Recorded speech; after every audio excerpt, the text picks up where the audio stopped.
So today we're going to be talking about the touch-up, and usually I send the client home with numbing cream so they can apply it themselves 30 minutes before they come in and we can just start tattooing, just brow map and tattoo.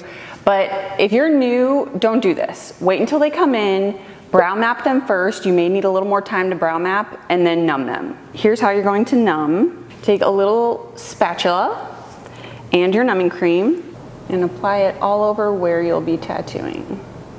Then you'll want to take some saran wrap and cover the brows. This is called occluding the brows.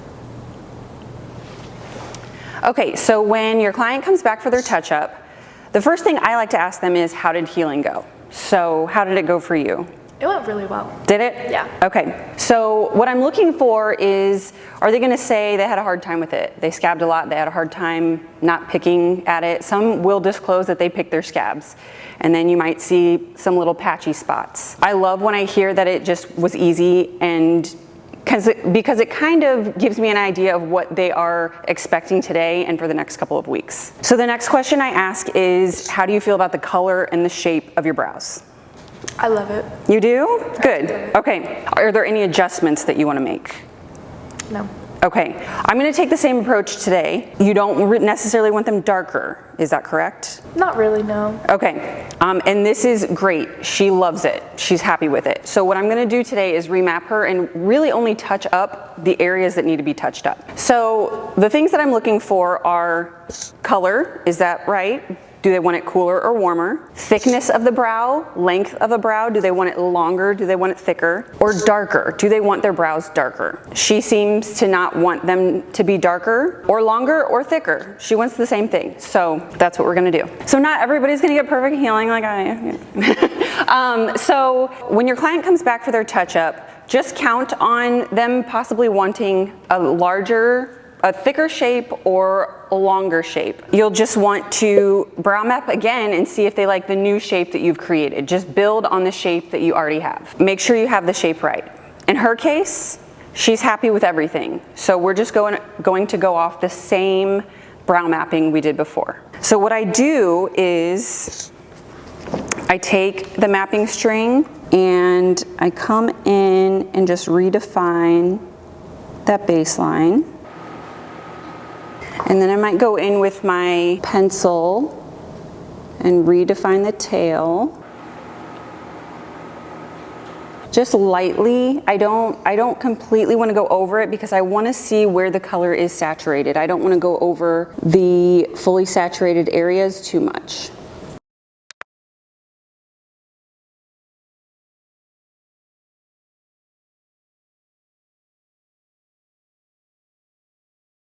So when you're remapping your baseline, you want to make sure you put your pencil directly on where the tattoo starts. Don't come down here because you don't want to tattoo down here. Don't go any lower. Put it directly on your baseline that you've already created. Just kind of slowly do this. And right here I can tell it is saturated enough, so I actually use that saturation as part of the baseline. I don't go over it because I don't want to tattoo over it. So I skipped that part. You can do brow mapping sitting up, having them lay down, whatever is easiest. I do recommend having them stand up for their first appointment because you want to see what their face looks like when they're vertical. Right now I'm just kind of moving the hair to see where that line is. So in the tail, I use my mapping string because I find that it gives me the sharpest point in the tail. So I'm just going to reinforce that tail line there at the baseline. And I'm also going to move her hair down and see where the tattoo starts and reinforce that line there.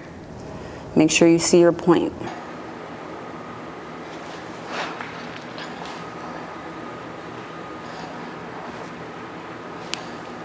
So when it comes to the top line, you know, if they want it thicker, you're gonna make it thicker, but in her case, she does not.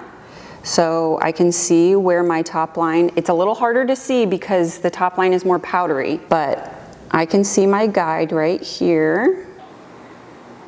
I'm just gonna reinforce that guide and, you know, alternate between your pencil and your mapping string, whichever one works better for you.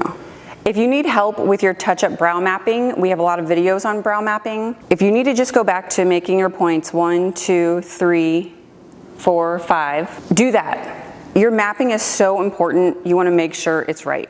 So just go back to your foundation, look at our videos, and brow map. Okay, so for the head of the brow, we did not do a square last time, we did more of an arch.